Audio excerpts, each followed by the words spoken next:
오늘 하나님이 택하신 사람이라는 제목으로 오늘 여러분과 함께 말씀을 나누도록 하겠습니다. 우리가 태어나면서부터 중년이 되고 노년에 이르기까지 우리는 이러한 질문을 계속 할 수가 있습니다. 왜라고 하는 질문을 계속 붙일 수가 있는 거죠. 왜 내가 태어났고, 왜 나는 이렇게 생겼고, 왜 나는 이런 어려움을 겪고, 왜 나는 이런 고통 속에 살아가는가, 왜 내 인생은 풀리지 않는가. 우리는 그러한 질문을 품고 끝까지 살아가게 될 것입니다. 그런데 이러한 삶에 대한 질문을 통해서 한 가지 우리가 추적해 볼 수 있는 것은, 그런 질문을 품은 우리들은 동일하게 하나님을 찾고 또 하나님을 향하고 있다는 것을 우리는 알아야 합니다. 그런 인생의 왜라고 하는 질문에, 궁극적인 질문에 대한 대답은 오직 하나님을 통해서만 우리가 알 수가 있습니다. 특별히 우리가 하나님이 어떠한 분인지를 제대로 알아야 하는데요, 하나님은 오늘 우리의 만물을 지으셔서 이 세상을 다스리시고 지키시고 또 이 모든 것을 생사화복도 주관해 주시는 분이 우리 하나님이십니다. 또한 하나님은 제한이 없으세요. 한번 하시겠다고 하시면, 한번 용서하시겠다고 하시면 우리 이성을 뛰어넘어서 사랑해 주시고 용서해 주신다는 것이죠. 그리고 하나님이 하시는 일은 그 누구도 막을 수가 없다고 하는 것입니다. 그래서 저는 오늘 여러분에게 중요한 단어를 먼저 말씀드리고 싶은데요, 바로 그것은 하나님의 주권입니다. 하나님은 하나님의 뜻을 이루어 가시고 하나님의 계획대로 그 모든 것을 관철해 나아가십니다. 그 어디에도 우리 인간의 방법과 생각이 개입할 수가 없어요. 하나님의 주권을 가지고 하나님의 계획대로, 하나님의 마음에 품은 대로 이 세상을 지금도 하나님은 운영해 가시고 있는 것이죠. 우리가 밤에 달을 보고 낮에 해를 보면 참 신기하죠. 해와 달이 동시에 뜰 수는 없잖아요. 우리의 눈으로 바라볼 때에도 해가 지면 달이 뜨고 별이 뜨고, 그런 모든 자연의 질서를 보면 저 위에는, 어딘가에는 더 큰 힘이, 더 큰 누군가가 이 모든 것을 운행해 가고 있구나. 우리는 그것을 한번 어렸을 때부터 생각을 해봤던 것 같습니다. 하나님은 주권자가 되어주셔서 우리의 인생을 좋은 쪽으로, 선한 쪽으로 늘 인도해 주신다. 저는 이 마음을 여러분들이 먼저 가졌으면 좋겠습니다. 그래서 우리는 하나님을 고백할 때 하나님이 기뻐하시는 고백이 있어요. 그건 뭐냐면, 하나님은 나의 목자가 되어주십니다. 그러니까 하나님이 나의 목자라고 하면 나는 뭐예요? 나는 양이라고 하는 거죠. 내가 양으로서 앞을 보지 못하고 늘 넘어지고 쓰러지고 또 길을 잃을 수 있지만, 내 목자가 누구인지를 분명히 알 때 그분께서 나의 길을 아시고 내 인생을 주관해 주시고 주도해 주신다. 저는 그것이 하나님의 주권을 인정하는 우리들의 인생의 모습이 되어야 한다라고 생각을 합니다. 조각가는요, 흙을 가지고 그릇을 만들 수도 있고 또 흙을 가지고 사람의 모양을 만들 수도 있어요. 그 모든 건 누구에게 달려있죠? 그 만드는 조각가, 그 창조주에 달려있는 것이죠. 오늘 우리가 어떻게 쓰임받고 어떻게 생겼고 어떠한 인생의 길을 가는 것은 우리의 인생의 주권자 되시는 그 하나님 손 안에 우리가 놓여있다라고 하는 것입니다. 저는 올해 나이가 만으로 이제 42세인데요. 그렇게 멀게만 느껴졌던 나이 40이 되어서 네이버에 만 나이 계산을 해보니까 다행히 42살이에요. 그래서 이거 나이 너무 빨리 먹는다, 이런 생각을 많이 하게 됐는데, 여러분, 40을 우리가 한자로 뭐라고 하냐면 불혹이라고 말합니다. 불혹은 유혹을 더 이상 받지 않는다는 거예요. 왜 유혹을 더 이상 받지 않을까요? 왜 더 이상 미끄러지지 않을까요? 내 마음속에 중심이 세워져 가기 때문에 40을 불혹의 나이라고 하는 것입니다. 제가 마음속에 이전과 다르게 먹는 거에 너무 끌려가지 않고 세상의 유혹에 그냥 한 번에 넘어가지 않는 것을 보면은 제 마음속에 이미 그 하나님을 나의 주권자로 인정하고 하나님의 뜻을 따르고자 하는 그 마음들이 내 중심에 새겨져 있기 때문에 저는 그렇게 나이 40을 되면서 어른이 되어가고 있는 것 같은 생각이 들 때가 있습니다. 20대에서 30대, 우리 30대 청년들이 너무나 많은데, 이 30대를 또 한자로 뭐라고 하냐면 이립이라고 합니다. 이립. 한자어 단어인데요, 이것은 몸과 마음을 세우다라고 하는 뜻을 가지고 있어요. 여러분, 나이 30이 되어가고 30이 먹은 우리 청년들이 있다면 여러분 혹시 스스로 마음을 추스리고 세워갈 수 있습니까? 어쩌면 그것이 힘들어서 삶을 포기하고 싶고 또 좌절과 낙심하는 마음들이 들 때가 분명히 있습니다. 마찬가지입니다. 어떻게 하나님의 뜻을 세우고 어떻게 세상 유혹에 쉽게 넘어가지 않을까요? 바로 그것은 이 세상을 다스리시는 주권자이신 하나님이 계시다. 하나님이 내 인생의 모든 것을 주관해 주시고 인도해 가신다. 나보다 더 큰 하나님의 세계가 있다. 그런 마음을 내가 품기 시작할 때 오늘 저와 여러분은 하나님 앞에 바로 서는 자가 될 줄로 믿습니다. 고든 맥도날드 목사님이 쓰신 책 제목 가운데 인생의 궤도를 수정할 때라고 하는 책 제목이 있습니다. 이 작가는 우리 인생에는 인생의 후반전이 있다라고 하는 것이에요. 전반전은 어떤 인생일까요? 여러분이 마음먹은 대로, 여러분이 하고 싶은 대로, 여러분의 뜻대로 살아갔다라면 반드시 인생의 전환점이 오는데 바로 그것은 우리의 인생을 주관하시고 주권자 되시는 그 주님으로 인하여서 내 내면 세계가 다시 재점검되고 재정립되는 그 순간이 우리 인생의 궤도를 수정할 때다. 그렇게 설명하고 있습니다. 우리 가운데 포기하고 싶은 것 너무나 많죠. 우리의 인생 가운데 주저앉고 싶을 때가 너무나 많고 우리의 인생 하나하나를 들여다보면 이 내 눈으로 보여지는 환경뿐만 아니라 그 속에 있는 내 마음이 준비가 되지 않고 정리가 되지 않아서 너무나 힘든 마음을 가지고 살아가는 청년들이 너무나 많을 것 같습니다. 여러분, 인생의 후반전, 먼 훗날이 아니라 바로 20살, 30살, 또 40살을 앞두고 있는 오늘 여러분 그때가, 지금 이때가 여러분의 인생의 후반전을 다시 세워야 할 때예요. 어떻게 세울까요?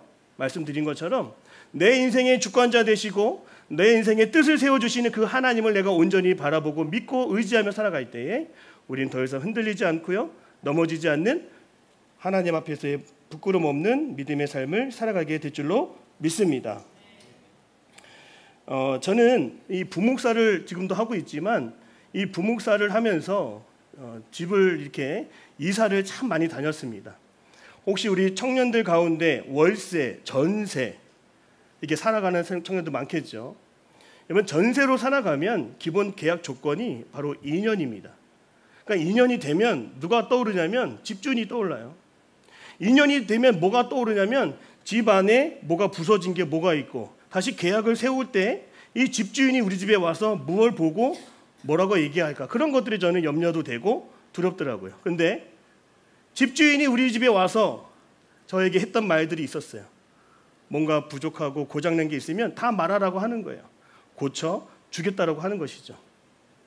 여러분, 이렇게 우리가 주일날 예배에 나와서 우리가 예배를 드리고 하나님을 만난다라고 하는 것은 무엇이냐면 바로 이사를 다닐 때마다 2년마다 계약을 하여 주인을 만나는 것처럼 오늘 우리의 인생에도 매 주마다 주인을 만나는, 우리의 주권자 되시는 주님을 만나는 때가 바로 이 예배의 자리라고 하는 것입니다. 오늘 이 예배 자리에 나와서 나의 주권자 되시고 내 인생을 이끌어 가시는 그 주님을 만날 때 주님은 물으시겠죠. 너 잘 지냈니? 너 어떻게 지내고 있니? 너 힘든 건 없었니? 그런 마음들을 하나님은 여러분에게 묻고 싶어 하십니다. 우리 사랑하는 청년 여러분, 하나님의 그 주권에 집중할 수 있는 삶을 살아가기를 축복합니다. 내 인생에 나 중심으로 내가 원하고 바라는 것에만 집중하는 인생이 아니라 때로는 일이 풀리지 않고 해결되지 않아서 막막할 때, 그때는 더 큰 세계가 있음을 생각하고 더 큰 하나님의 계획도 있다는 것을 우리가 한 번쯤 생각해 봐야 한다는 것입니다. 그때 우리는 하나님의 큰 뜻 안에서 이전과 다르게 염려하지 않고 불안하지 않고 두렵지 않은 믿음의 삶을 우리는 살아가게 될 줄로 믿습니다. 오늘 성경 말씀에서 이 하나님께서 주권을 가지고 사람을 택하시고 부르시는 내용들이 오늘 본문의 말씀에 담겨 있습니다. 오늘 제가 누군가에게 팀장을 맡기고 오늘 제가 누군가에게 이 일을 부탁하는 것은 누구에게 달려 있어요? 저에게 달려 있습니다. 청년국 사무실에 들어오는 리니에게 OS를 주고 현우에게 빅파일을 주고 하는 것들은 그냥 저에게 달려 있어요. 마찬가지입니다. 하나님도 주권자이셔서 하나님은 누구를 부르실지 어떠한 일을 맡기실지는 하나님만이 알고 계시다라고 하는 것이 오늘 성경의 내용입니다. 특히 오늘 읽은 6절에서 13절의 말씀을 보십시오. 하나님이 아브라함의 자녀 가운데 이스마엘을 택하지 않고 이삭을 택했다라고 말하고 있어요. 또 10절에는 이삭이 그의 쌍둥이 아들 가운데 장자권을 물려줄 첫째 에서가 아니라 야곱을 택했다, 이렇게 말하고 있습니다. 성경을 좀 읽어본 사람들은 이스마엘과 이삭을 알고 에서와 야곱의 관계를 알 수가 있습니다. 이스마엘은 아브라함이 첩을 통해 낳은 자식이에요. 하나님이 아들을 약속해 주셨지만 조급한 마음에 그렇게 상급히 아들 이스마엘을 낳은 것이죠. 더 지날 때 약속하신 이삭을 하나님은 허락해 주셨습니다. 또 이삭의 아들 두 쌍둥이가 있었죠. 에서와 야곱입니다. 에서가 처음 태어났어요. 그리고 야곱이 그 형 에서의 뒤꿈치를 잡으면서 태어났던 것이죠. 에서와 야곱 가운데 첫째가 장자권을 받을 수 있었어요. 그러나 이 에서는 팥죽 한 그릇에 자신이 받을 장자권을 팔아버리게 되는 것입니다. 우리는 이렇게 생각할 수 있습니다. 하나님이 이삭을 택하시고 하나님이 야곱을 택하신 것은 이스마엘이 가진 부족함 때문에 이삭을 택했던 것이고, 또 에서가 가진 부주의 때문에, 그의 연약함 때문에, 그의 어리석은 그 때문에 야곱을 택했을 것이다. 우린 그렇게 생각할 수가 있습니다. 그런데 오늘 성경 말씀 11절에는 뭐라고 하냐면, 우리 같이 한번 읽어보겠습니다. 로마서 9장 11절입니다. 같이 읽겠습니다. 시작. 나지도 아니하고 무슨 선이나 악을 행하지 아니한 때에 오직 부르시는 이로 말미암아 서게 하려 하사. 어떤 행위로 인한 것이 아니라 이미 태어나기 전부터 우리 인생의 주권자 되신 하나님께서 누구를 택할지 다 정해 놓으셨다라고 말씀하고 있습니다. 하나님은 오늘 우리도 태어나기 전부터 내가 너를 어떠한 역할을 맡길지, 우리가 어디서 어떻게 살아갈지도 미리 정해 놓으시고 예정해 놓으셨다라고 하는 것입니다. 바로 그것은 다 주권자이신 하나님의 마음에 달려 있는 거예요. 여러분, 그 하나님이 어떠한 분인가요? 우리 이사야 55장 8절에서 9절인데요. 우리 화면에 성경 말씀 띄워줬으면 좋겠습니다. 우리 하나님은 어떠한 분인지 같이 읽겠습니다. 시작. 내 생각이 너희 생각과 다르며 길과 다름이니라. 여호와의 말씀이니라. 이는 9절 시작. 이는 하늘이 땅보다 높음 같이 내 길은 너희의 길보다 높으며 내 생각은 너희의 생각보다 높음이니라. 아멘. 우리의 생각으로는 왜 저 사람을 택했지? 왜 저 사람은 택함을 받지 못했지? 그렇게 우리는 생각할 수 있지만 우리의 생각보다 크시고 높으신 하나님은 이미 마음속에 누구를 택할지 다 계획을 가지고 있었다라고 하는 것이에요. 자, 이러한 택함을 하신 이 택함을 받은 이삭이 있고 야곱이 있는 것처럼 따라합니다. 오늘 우리도 하나님의 자녀로 택함을 받았습니다. 성경은요, 오늘 우리가 하나님의 자녀로 택함을 받았다라고 분명히 얘기해요. 에베소서 1장 4절에서 5절인데요. 우리 화면 보시고 같이 읽겠습니다. 시작. 곧 창세 전에 그리스도 안에서 우리를 택하사 우리로 사랑 안에서 그 앞에 거하고 하시려고 그 기쁘신 뜻대로 우리를 예정하사 예수 그리스도로 말미암아 자기의 아들들이. 아멘. 자, 하나님이 그 기쁘신 뜻대로 우리를 부르셔서 우리의 행위나 어떤 조건 때문에 그것이 아니라 우리를 있는 그대로 바라보시고 우리를 택해 주셨다라고 하는 것이죠. 어느 한 부자가 한 아이를 입양하기 위해서 고아원을 찾아갔습니다. 근데 이 사람은 부자예요. 어떤 기업인이었습니다. 그 수많은 어린아이들, 그 고아들 가운데 누가 이 부잣집으로 입양해 갈 것인가, 그 누구도 모르고 있었습니다. 그 부잣집의 부모의 자녀가 누가 될지는 아이들 스스로 결정할 수가 없는 거예요. 그 가운데 하나가 택하게 되어 부잣집으로 가게 되죠. 그리고 먼 훗날 그 집에서 재산을 상속받는 부자가 될 것입니다. 마찬가지로 오늘 우리도 하나님이 우리를 부르셔서 우리를 자녀로 택해 주셨을 때에 오늘 우리도 그 하나님의 계획에 따라 우리도 그 크신 하나님의 기업을 이어받는 하나님의 영광스러운 자녀가 된다라고 성경은 증거하고 있습니다. 우리 에베소서 1장 11절 말씀 같이 읽겠습니다. 시작. 모든 일을 그의 뜻의 결정대로 일하시는 이의 계획을 따라 우리가 예정을 입어 그 안에서. 자, 그리고 더 나아가서 성경을 찾아보면 우리가 그 하나님의 자녀요, 하나님의 무한한 유산을 상속받는 상속자라고 성경은 말씀하고 있어요. 디도서 3장 6절에서 7절입니다. 같이 읽겠습니다. 시작. 우리 구주 예수 그리스도로 말미암아 우리에게 그 성령을 풍성히 부어 주사 우리로 그의 은혜를 힘입어 의롭다 하심을 얻어 영생의 소망을 따라 상속자가 되게 하려 하심이라. 아멘. 택함을 받은 야곱은요, 사실은 누가 봐도 왜 하나님 저런 사람을 택했을까 이런 의문이 드는 사람이었어요. 그는 속이는 자였고 꾀가 있는 자였고 욕심이 많은 사람이었어요. 욕망에 사로잡힌 사람이었습니다. 그렇게 흠이 많은 사람에도 불구하고 하나님이 그를 택했다라고 하는 것은 전적인 하나님의 은혜라고 우리는 말할 수가 있습니다. 그래서 우리는 오늘 이 택하심을 통해서 한 가지를 배울 수 있는데요. 바로 그것은 주권자이신 하나님이 우리를 택해 주신 것도 동일한 하나님의 은혜입니다라고 우리가 고백할 수 있는 겁니다. 마태복음 1장에 보면 예수님의 족보가 길게 나와 있습니다. 그 중에 저는 여러분들이 다시 한번 그 성경을 보면서 5명을 찾아냈으면 좋겠어요. 바로 그 가운데 여성의 이름이 포함되어 있다고 하는 것이죠. 족보에 여성의 이름은 나와서는 안 됩니다. 그러나 예수의 족보 가운데 5명, 다말, 라합, 룻, 바세바, 그리고 마리아, 이 연약한 여자들의 이름이 들어가 있는 것을 보십시오. 위대한 왕이신 예수님의 족보에 왜 성경은 이 여인들의 이름을 집어넣었을까요? 다말은 누구일까요? 다말은 유다 지파, 그 유다의 며느리와 동침해서 아이를 낳은 그 여인이 바로 다말입니다. 라합은요, 기생입니다. 룻은요, 이방 사람입니다. 천대받는 사람이에요. 바세바는 다윗과 가늠한 여인이었습니다. 그리고 마리아는 처녀가 잉태했다라고 해서 손가락질을 받은 여인이었습니다. 여러분, 하나님이 택하신 한 명 한 명의 이름들을 보면 그 안에 뭐가 있어요? 다 말을 꺼낼 수도 없는 연약함과 아픔과 상처가 다 있다라고 하는 것이죠.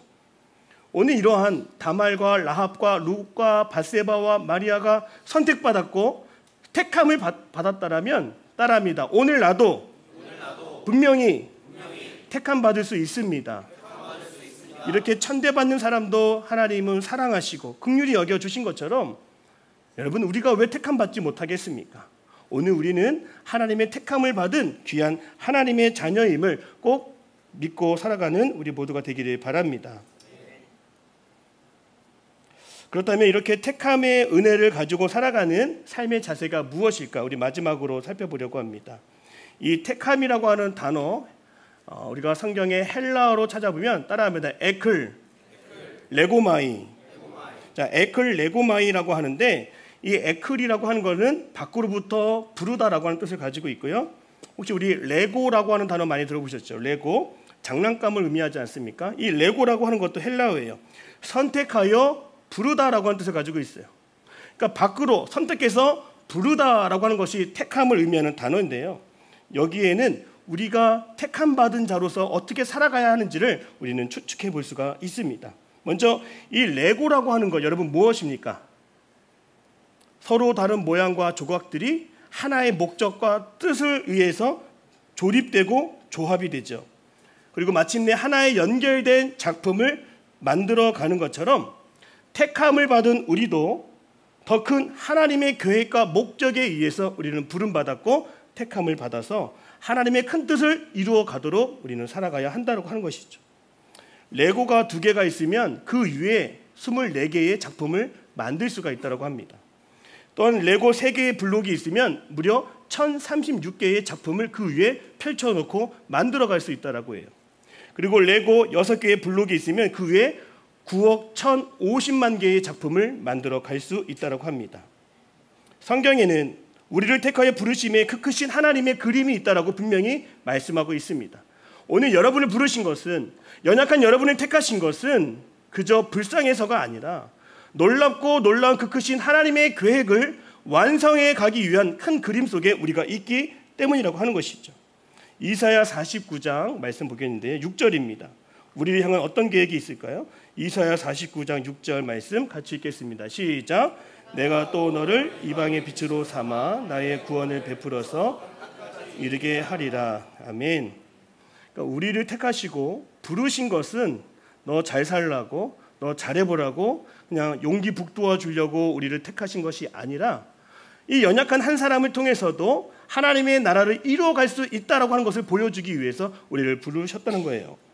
오늘 저와 여러분은 그 놀라운 하나님의 계획 가운데 있는 소중한 사람이라고 하는 것을 꼭 잊지 않고 살아가기를 주님의 이름으로 축복합니다. 여전히 많은 사람들이요 이렇게 말합니다. 너 순장할래? 너 순장으로 같이 우리 1년 동안 같이 섬겼으면 좋겠어. 우리 임원단에 같이 들어와서 우리 같이 섬기자.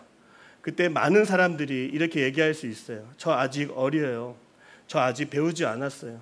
저 들어온 지 얼마 안 돼요. 그렇게 얘기할 수 있죠. 근데 왜 그렇게 핑계거리를 이렇게 늘어놓다 보면은 결국 나이를 먹어요. 시간이 다 지나 버립니다. 결국에는 쓰임 받지 못하게 된다라고 하는 것이죠. 자, 우리가 우리의 입장에서 준비되는 것이 아니라 오늘 다말과 라합과 루시, 밧세바가 마리아가 선택을 받은 것처럼 어쩌면 가장 가진 것이 없고 배운 것이 없고 연약한 이 상태야말로 하나님을 적극적으로 극적으로 드러낼 수 있는 가장 좋은 타이밍이라고 하는 것 여러분 꼭 잊지 않았으면 좋겠어요. 오늘 우리가 한 사람 한 사람이 레고의 조각처럼 하나님의 나라를 위해서 우리 서로가 조립되어지고 연결되어질 수 있다고 하는 사실을 여러분 꼭 기억하십시오. 제가 주일 강구 때마다 그 강구가 자꾸 마음에 머무는 강구가 하나가 있어요. 바로 그것은 뭐냐면 주일 강구 대회에 가면은 이제 듣게 되는 건데 이 주차 봉사를 이렇게 구하는 강구가 들릴 때가 있어요. 저런 봉사는 누가 하는 것일까? 한번 생각해봤어요. 나이 많고 다른 뭐 구체적으로 할 일이 없는 그런 봉사자들이 하는 것일까? 여러분, 이 세상은 오늘 여러분을 필요로 하고 있습니다. 특별히 우리가 택함을 받았고 그것에 대한 감사함이 있다라면 하나님의 나라를 위해서 어떤 봉사든지 어떤 섬김이든지 우리는 자원하여 더 큰 하나님의 꿈을 이루어갈 수 있다는 것을 꼭 잊지 않기를 바랍니다. 저는 그래서 올해 이렇게 만나게 하신 연합단의 임원들이 참으로 감사해요. 하나 둘씩 두세 사람씩 연합하고 조립되어서 놀라운 하나님의 꿈을 꾸며 이루어가고 있거든요. 전 그래서 벌써부터 2025년이 너무나 기대가 되는 거예요. 내년에는 또 어떠한 연합단의 임원들이 세워질까? 여러분, 사람이 부르는 것이 아니라 하나님이 택하여 부르신다는 것을 꼭 기억할 수 있기를 바랍니다. 하나님은 우리를 부르셔서 나 불러도 나 소용없을 건데 이렇게 말하지 않도록 그 부르심에 합당한 자가 될 수 있도록 하나님은 더 큰 힘을 주실 것이고 능력을 주실 것이고 지혜와 은혜를 가득 부어 주실 줄로 믿습니다. 마지막으로 저는 이 한 사람을 소개하고 설교를 마치려고 합니다. 이 축구 선수 중에서 오현규라고 하는 선수가 있습니다. 2022년 카타르 월드컵에 그 누구도 찾지 않았던 누구도 생각하지 않았던 27번째 선수가 바로 오현규 선수인데요. 저렇게 화면에 사진을 보면 이 오현규 선수만 가슴에 등번호가 없고 등에 이름도 없습니다. 정식 선수로 인정받지 못하였지만 예비 자격으로 그 월드컵에 나가게 된 것이죠. 그러니까 주전도 되지 못해요. 교체 선수도 되지 못합니다. 그냥 만약에 있을 그 상황을 위해서 이 오현규 선수를 불렀다는 거예요. 제가 이 설교를 준비하면서 이 오현규 선수가 계속 마음에 있어서 계속 이 선수를 제가 한번 생각을 해봤어요. 이 오현규 선수가 오늘 우리에게 큰 깨달음을 줄 수 있다라고 생각했기 때문입니다. 이 오현규 선수가요, 그저 개인으로서 부름을 받았을까요? 실력은 더 출중한 사람들이 26명이나 있죠. 정말 잘했으면 예비 선수는 아니었을 겁니다. 이 선수를 부른 것은 나라를 대표하는 한 팀의 구성원으로 그를 불렀다는 것이죠. 그리고 예비 선수라 할지라도 그 감독의 권한 아래에서 감독이 꿈꾸는 구상하는 그 계획 속에 이 선수가 있다라고 하는 거예요. 하나님의 나라와 그 의를 위하여 살아가는 우리들, 나를 볼 때 여전히 부족하고 연약하고 자신감이 없는 것처럼 보이지만 오늘 우리를 그저 한 사람으로만 딱딱 불러준 게 아니라 오늘 우리도 한 팀으로 연합하여 우리를 모두 불러주심을 꼭 믿으시기를 바랍니다.